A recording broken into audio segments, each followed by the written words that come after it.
فضل أبو عاصم تواصلت منافسات الدورة التفصيلية ترسيمات المربع بأبي فهد في استفادة مربع 12 على شباب مربع 14 بهدف، وتتواصل المنافسة بلقاء شباب مربع 18 وشباب حي المنصورة في أولى جولات دور الثمانية. وفي دوائر النشاط المدرسي بالريف الجنوبي بأم درمان تستأنف عصر اليوم منافسات الدورة المدرسية بقطاع الوحدة بالريف الجنوبي بأم درمان بلقاء مدرسة الصفا 4 والشهيد جعفر، وتقام الدورة برعاية الأستاذ يوسف عبد الله مدير القطاع وإشراف الأستاذ قريب الله الشميحي. كما ذكرت هذين الخبرين من الكوتش والاستاذ والخبير فضل ابو عاصم. تحيه الصحه والعافيه لكل من تابعنا عبر ايقاعات الفتره الرياضيه المفتوحه. شكرا للكوتش محمد الطيب موريني، وشكرا للكوتش محمد عبد النبي العمل الذي رافقني في هذه الفتره الرياضيه المفتوحه، الاستاذ عمر قرشي في الاشراف العام المتابعه، محمد السامي عبر الاخراجيه، وخالص تحياتي صلاح ياسين السالم.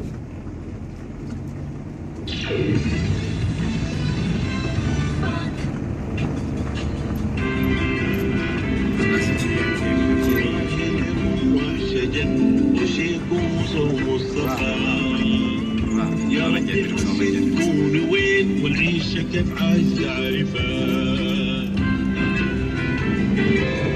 أنا في المشاريع يا حبيب شايفين ما ليش كلام.